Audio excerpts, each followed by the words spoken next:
It's 7 a.m. in Los Angeles, and our top story continues to be the intensive police dragnet for an armed and dangerous escaped mental patient. 26-year-old Jay Jones escaped from the Hobart State Hospital for the criminally insane last night after killing an attendant and leaving a guard in critical condition. Jones was committed to Hobart 8 years ago after a lengthy and well-publicized trial following the bludgeoning death of both of his parents. We talked with a state police department spokesman shortly after Jones's escape last night. He's extremely dangerous and probably armed. He could be on PCP. Jones is Caucasian, 6 feet 3, 220 pounds with curly brown hair. If you see anyone answering this description, stay clear of him and notify your local law enforcement agency immediately.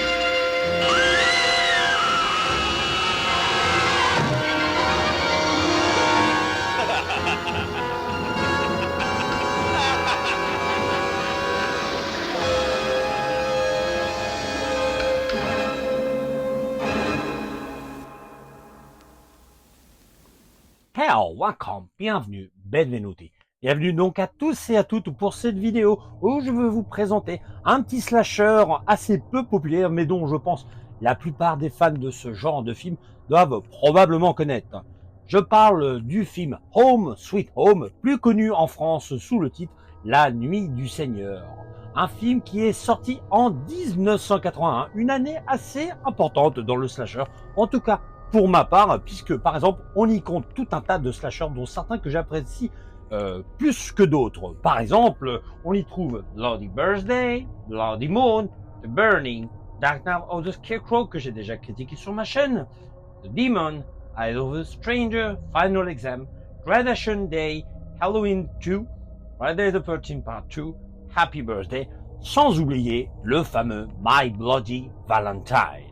Home Sweet Home ou La Nuit du Seigneur nous conte donc cette petite histoire avec un tueur en série qui s'évade d'un asile et qui apprécie tout particulièrement les substances illicites et qui s'en prend donc à toutes les personnes qui se trouvent en travers de son chemin de façon même un petit peu immorale et qui décide de prendre, ou plutôt avec la force, une voiture, un passant qu'il croisera et qui décidera d'aller faire un petit break en pleine nature au sein d'un chalet où toute une famille avec divers amis se sont réunis pour fêter Thanksgiving avec une bonne dinde qui est la période propice à cette période où tout le monde se réunit, s'échange tout un tas de choses, mais les intentions de ce tueur ne sont pas pour se régaler la panse.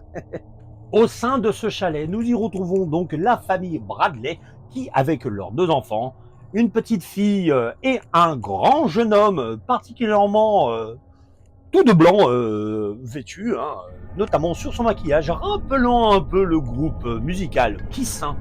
Et avec cette petite fille toute mignonne répondant au doux nom de Angel, le fameux fils assez enquiquinant qui est assez embêtant, notamment lorsqu'il joue à répétition la guitare électrique, que ce soit dans des moments peu propices, notamment quand ses parents sont occupés à faire des choses coquines, ou embêtant, voire d'autres personnes qui sont censées venir pour ce fameux week-end festif de Thanksgiving, les embêtant également quand eux aussi sont occupés à faire des petites choses coquines. Et d'un autre côté, nous avons ce fameux tueur qui débarque dans ce chalet qui rôde tout autour de cette nature sauvage, de façon plus ou moins calme au départ et au final assez brutale, voire même plutôt acrobatique. Et petit à petit, les morts commencent à apparaître sans qu'on sache qui est réellement le coupable, du moins de leur point de vue à eux. Et lorsque les yeux commencent à se braquer sur un individu en question, finalement, ils vont vite se tromper et se rendre compte que ce fameux week-end de Thanksgiving sera bien particulier pour eux, très festif même, tellement festif qu'ils en seront le dindon de la farce. Pour ma part, c'est un petit slasher de l'année 1981, comme je vous l'ai dit, dont il faut avoir un certain recul. Il ne faut pas vous attendre à ces slashers qui sont un petit peu plus haut que le reste. Il faut avoir une certaine attente minimale pour ce film. Déjà, qui a eu un budget assez minime. Hein.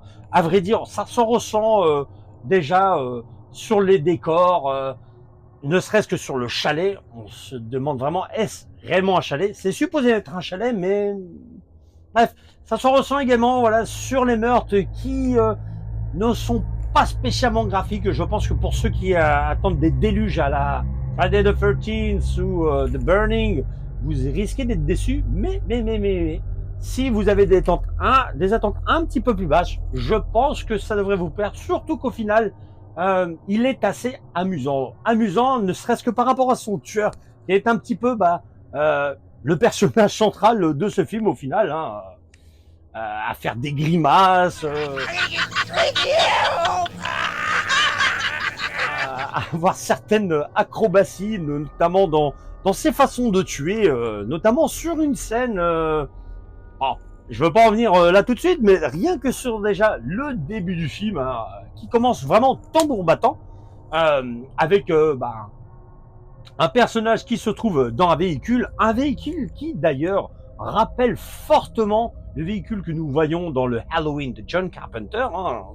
Est-ce que c'est un clin d'œil, oui ou non? D'ailleurs, je trouve que ça va même au-delà de ça, puisque là, avec le fameux tueur qui s'évade d'un asile, hein, déjà voilà, on y est encore un petit peu plus hein, dans la référence à Halloween, hein, et puis voilà qui s'empare de ce véhicule, par contre de façon bien plus brutale.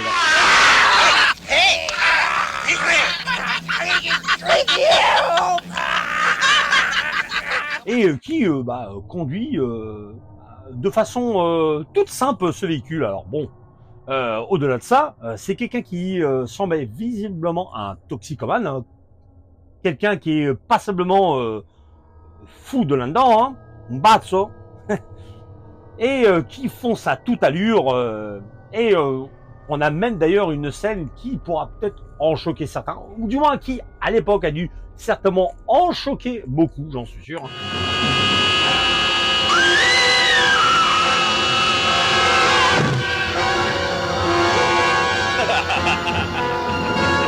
Il y a un petit côté du coup immoral, voire même irrévérencieux, rappelant un petit peu ce que faisait un petit peu la Trauma. Je dis bien un petit peu, hein, puisque voilà, je ne veux pas m'amuser à comparer ce film à la Trauma, mais par moments, c'est vrai que ça rappelle un petit peu les films de la Trauma. En ce qui concerne l'histoire, honnêtement, elle est assez prétexte. Hein, voilà, on a la réunification de tous ces personnages au sein de cette famille, comme je disais, Bradley, hein, où au final, ils passent un peu plus leur temps à se bécoter ici et là, notamment voilà ce couple qui, durant un moment, décide de s'échapper dans leur chambre, laissant leur petite fille dans le salon, s'amusant, etc. Elle n'est pas du tout en train de dormir.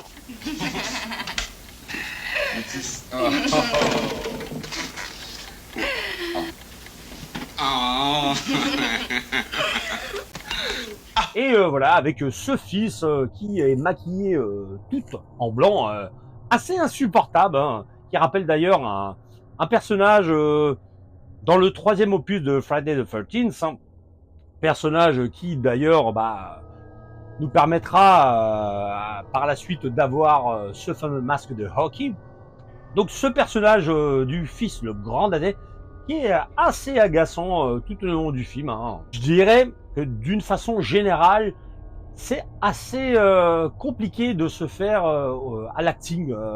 Il y a même certains acteurs qui sont plus lourds que d'autres. Il est d'ailleurs assez difficile de ressortir un personnage de ce film plus que d'autres, si ce n'est le tueur qui, au final, occupe plus l'ensemble du film, bien qu'il ne soit pas à 100% présent. On le voit vraiment dans des scènes, et ces scènes-là sont assez mémorables, pas que dans le bon sens, parce que il y a un petit côté vraiment ridicule dans le film. Alors, ça pourra en agacer certains, voire même beaucoup. Moi, ça m'a assez amusé.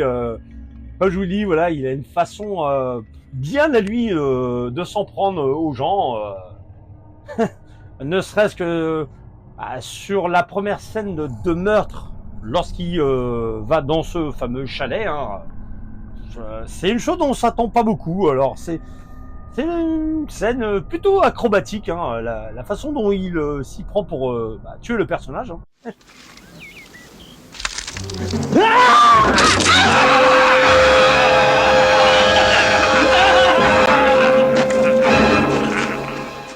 Le fameux tueur qui d'ailleurs fait beaucoup penser un petit peu à l'acteur Lou Ferrigno qui a interprété le fameux Hulk dans la série TV de Incredible Hulk, et un petit côté aussi Rambo, mais voilà, c'est hyper décalé, c'est voilà, pour reprendre l'expression qu'on entend assez souvent, c'est assez cheesy. Hein. C'est vraiment un film qu'il faut pas prendre du tout au sérieux. Hein. Faut vraiment être dans un contexte de grande déconnade. Hein.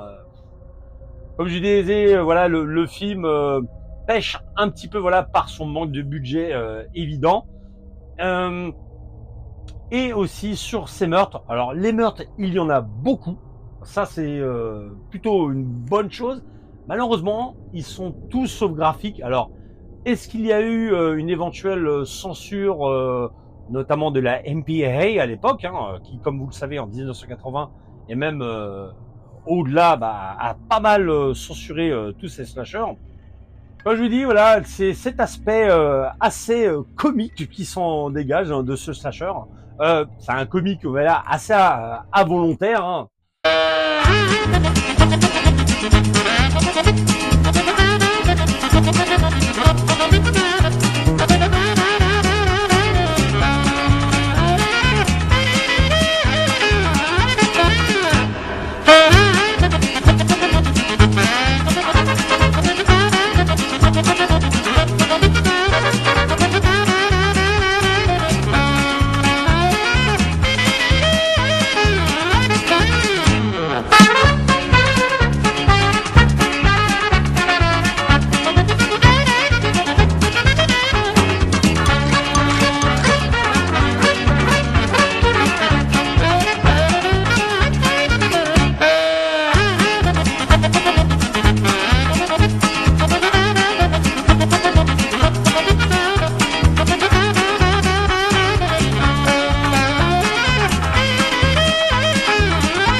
Les meurtres sont particulièrement variés, donc ça c'est bien. On a entre un meurtre sur un gros rocher, d'ailleurs le personnage à qui il s'en prend, qui tue sur le rocher, il s'en prend aussi pareil de façon acrobatique, hein, du moins avec la personne qu'il a dans ses bras.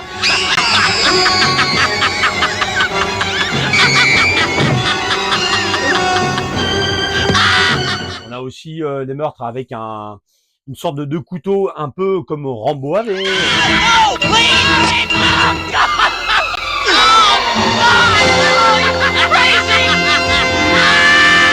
Bon bref, des meurtres variés, je veux pas trop vous en dire.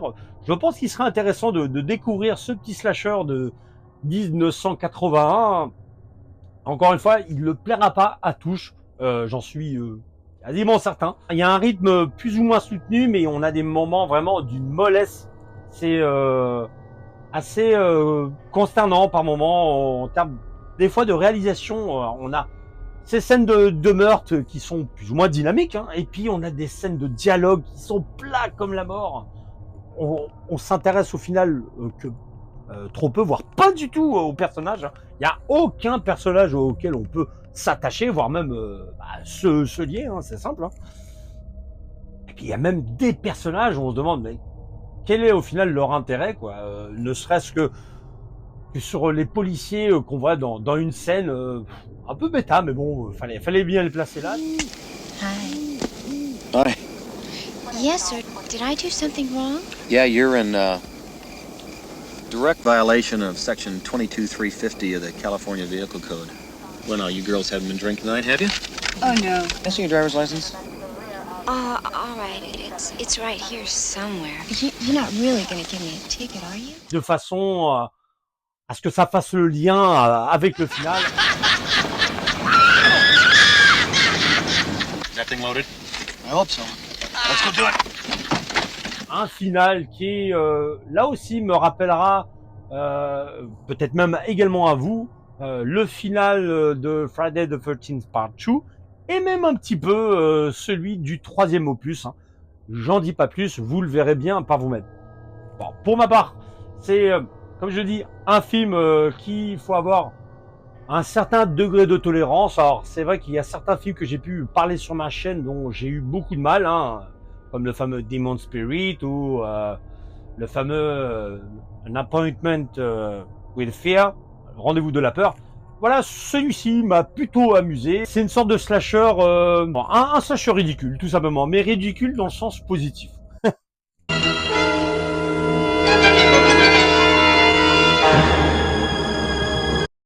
Chose plutôt intéressante, hein, puisque à cette époque-là, peu avaient la chance de pouvoir réaliser ce genre de film. Hein.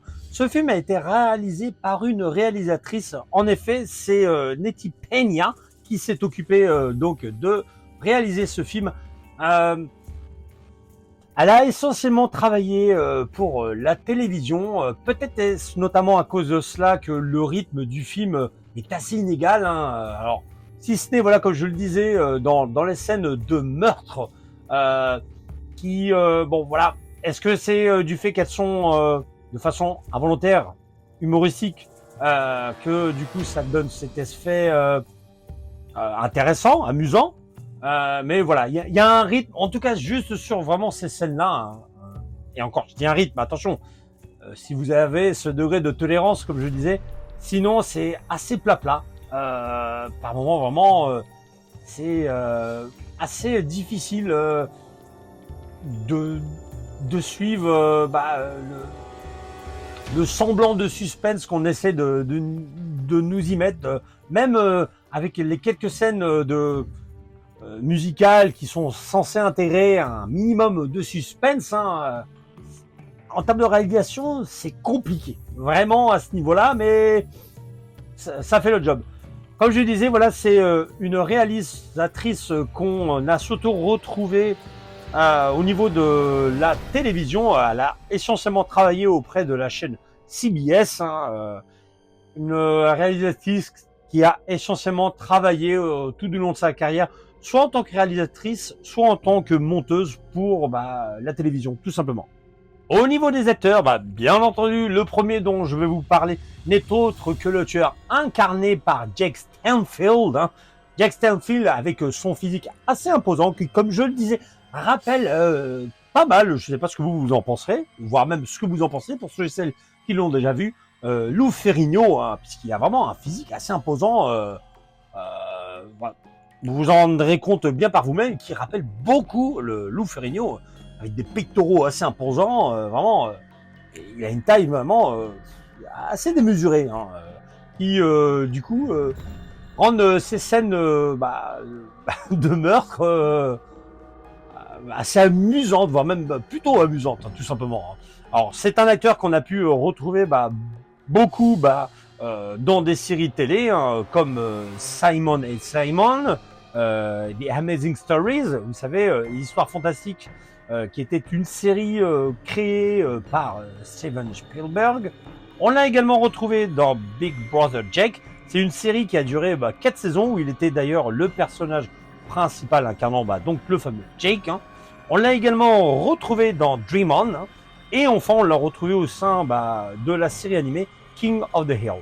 Qui, voilà, il fait une voix d'un des personnages. Bref. Après, en termes de films, hein, là, quand même, il y a quelques petites choses intéressantes. On l'a retrouvé dans Coup double, dans un petit rôle, vous savez, ce petit film de gangster qui, une sorte de comédie qui a un petit peu, voilà, se moque un petit peu d'eux-mêmes, avec Kirk Douglas et Burt Lancaster. Si vous ne l'avez pas vu, regardez-le. Enfin, moi, j'aime beaucoup. On l'a également retrouvé dans Un prince à New York, avec Eddie Murphy. Hein. On l'a également vu aussi dans Repossessed. Hein. Vous savez, le film avec Leslie Nielsen et Linda Blair qui un peu tourne complètement à la dérision le fameux Exorciste, hein, de 1973 de William Friedkin. Un film que j'aime pas mal, hein, dont je pense que pas mal de fou rire. En tout tout cas, dans la période où moi je l'ai vu, c'est un film qui m'avait beaucoup amusé. Et je pense que je ne serais pas contre de le revoir à l'occasion s'il sort en Blu-ray.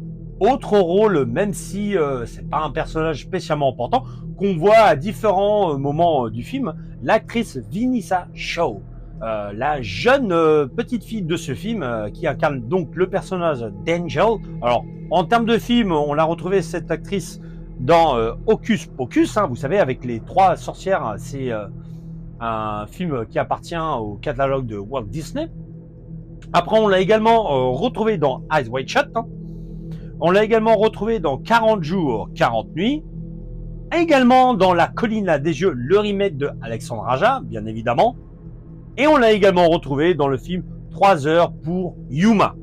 Du côté des séries télé, là, c'est quand même bien plus large. Hein. Je pense même que c'est surtout de ce côté-là qu'elle a fait sa carrière. Hein. On l'a retrouvé par exemple dans Les Machina, Arabesque, Dr House, Les Experts Manhattan, Vegas. Alors, la série Vegas, c'est pas Las Vegas, hein, non, c'est la série Vegas qui était avec l'acteur Michael Chiklis de Shield et également Dennis Quaid, une série qui était au niveau mafieux, mais voilà, pas dans le côté vraiment violent comme on est un petit peu habité avec les Sopranos ou les films de Martin Scorsese. Voilà, bref, c'est pas une excellente série, mais c'est pas mauvais non plus. On l'a également retrouvé dans la série Ray Donovan, hein, et dernièrement, on l'a retrouvé dans la série Yellowstone, hein, série où on a eu pendant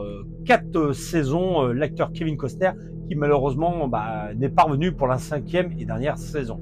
On retrouve donc au casting l'acteur Don Edmonds, qui incarne Monsieur Bradley, le père des 2 enfants qui sont dans ce chalet, hein, qui est un acteur assez avec pas mal d'expérience quand il arrive sur ce film, hein, beaucoup au niveau de la télé, hein, et aussi au niveau des films. Alors c'est un acteur qu'on a par exemple retrouvé dans un autre slasher, hein, de 1995 avec Robert Patrick, à savoir Last Gasp, un film que j'ai d'ailleurs dans ma collection en DVD et en VHS.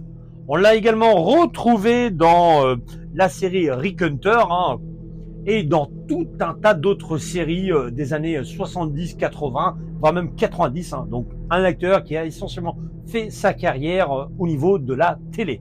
Dans le rôle du personnage qui incarne Wayne, on a Charles Royce, hein, un acteur qui a eu aussi une carrière assez variée, aussi bien sur les séries que les films, hein, dont certains films sortent quand même assez du lot. On l'a par exemple vu dans Space Jam, hein, avec Michael Jordan. Hein. On l'a également vu dans La rage au ventre. C'est un film avec Jake Gyllenhaal, hein, qui incarne donc un boxeur. Hein. Et on l'a également vu dans beaucoup de séries télé des années 70-80 comme L'Incroyable Hulk, hein, dont d'ailleurs je citais une certaine ressemblance physique en tout cas de Lou Ferrigno avec l'acteur qui incarne le tueur. Hein. Et on l'a retrouvé dans d'autres séries, bien entendu, dans Shérif Fais-moi peur, Captain Furio, Twin Peaks, X-Files, Arabesque, et encore tant d'autres. Hein. Bref, encore une fois, un acteur qui a essentiellement fait sa carrière au niveau des séries télé. En ce qui concerne les autres acteurs, je ne vais pas non plus m'étaler, puisque beaucoup ont eu une petite carrière avec des rôles vraiment tout sauf peu connus. Hein. Certains même d'entre eux ont été l'objet de faire que ce film, tout simplement.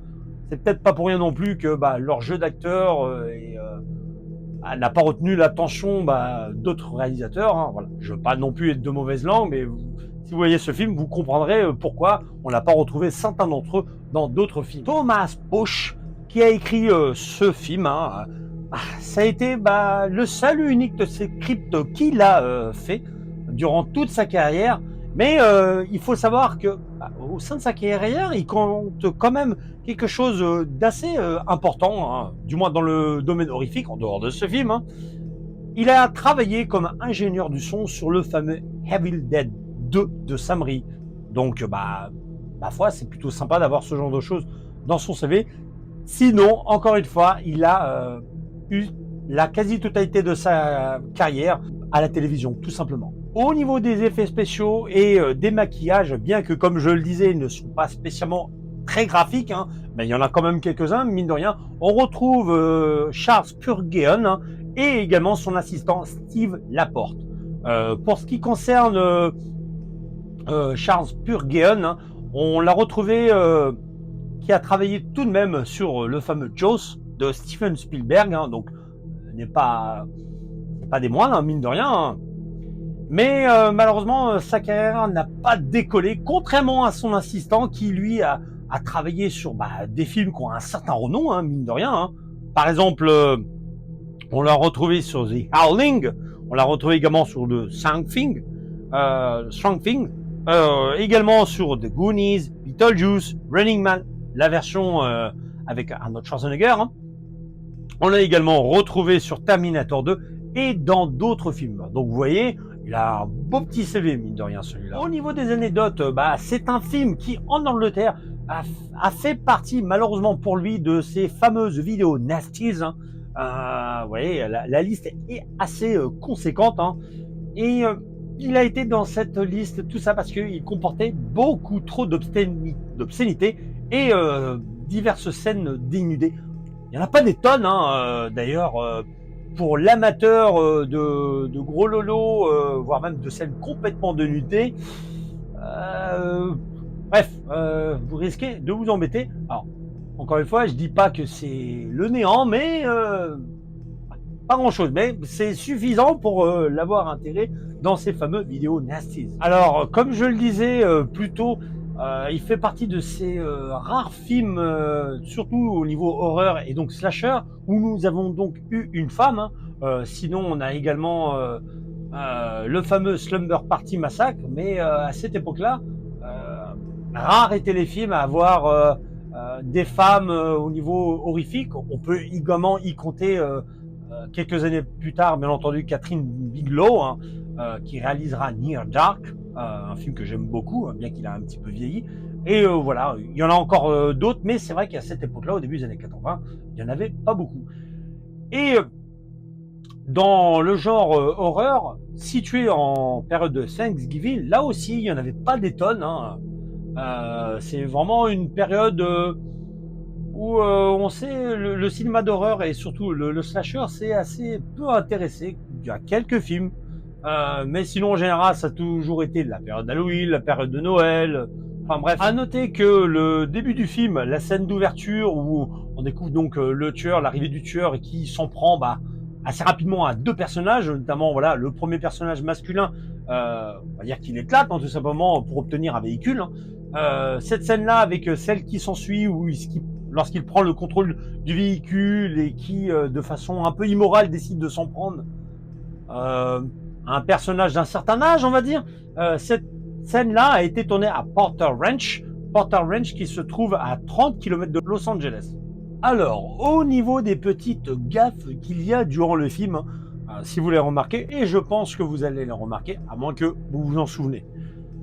Il y a tout d'abord ces dernières minutes du film avec le personnage de Jennifer qui est aux prises dans une lutte à la vie, à la mort avec le fameux tueur, hein, qui lors de ces dernières minutes se fait agripper par le tueur et on entend un cri. Mais le problème c'est que ce cri on l'entend de façon répétée. Et le truc, ce qu'il y a, c'est qu'en fait, c'est le même cri qu'on entend, toujours le même. On pourrait dire, oui, mais l'actrice, en fait, c'est normal, elle crie, oui. Mais en fait, c'est un cri enregistré qui a été répété.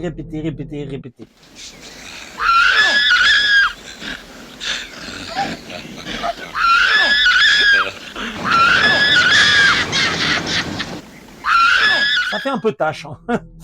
Enfin bref, bon, c'est un petit peu à l'image du film, ce côté un petit peu ridicule, bon. Et enfin, dans les dernières petites bourdes du film, on a le fameux personnage de Harold qui est au téléphone et on a le fameux Wayne qui s'adresse à lui. Le problème dans cette scène, en tout cas en anglais, c'est qu'on entend la réalisatrice juste à côté, dans une pièce toute proche, qui s'adresse au personnage pour lui donner des instructions. Alors, je vous assure, si vous l'entendez ce film en anglais, hein, vous remarquerez ce genre de petits détails. No, listen, just give me what you got on St. Louis. Get me one too, will you?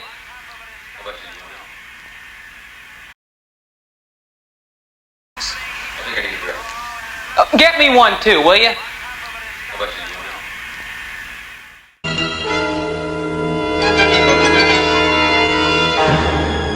Faut avoir des attentes assez modestes pour ce film, à le prendre au sérieux parce que il est un peu stupide dans sa façon d'agir. Il y a des bonnes intentions, malheureusement, voilà, on a des rythmes qui sont très très très variés. Les scènes de meurtre sont tout sauf graphiques, très peu de scènes dénudées, mais on tient aussi parce que voilà, on a un tueur qui agit de façon complètement anarchique, et je vous assure, à diverses façons pour tuer les personnages, notamment de façon acrobatique, hein, je l'ai déjà dit et je le répète. Donc voilà, c'est ce côté un petit peu voilà petit budget, amusant, voire même complètement stupide, qui pourra plaire à certains et à d'autres pas du tout.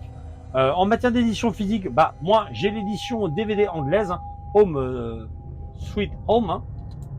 Voilà. Alors attention parce que il existe sur le net une édition soi-disant Zonam qui est en réalité un bootleg. En revanche, celle-ci, voilà, c'est bel et bien une édition officielle. Hein. Et puis sinon, bah, on a ce chouette visuel avec la fameuse VHS La Nuit du Seigneur, édition locative que j'ai depuis pas mal de temps. Hein. Voilà, c'est un visuel que j'aime énormément, tout simplement. Et puis vous avez donc balle arrière avec le fameux tueur. Hein. Qui grimace pendant la quasi-totalité du film, crie, enfin bref, c'est assez particulier. Quant à moi, je vous dis donc à une prochaine. Pour quel film? Je ne sais pas, mais j'espère que ça vous plaira. Allez, ciao ciao!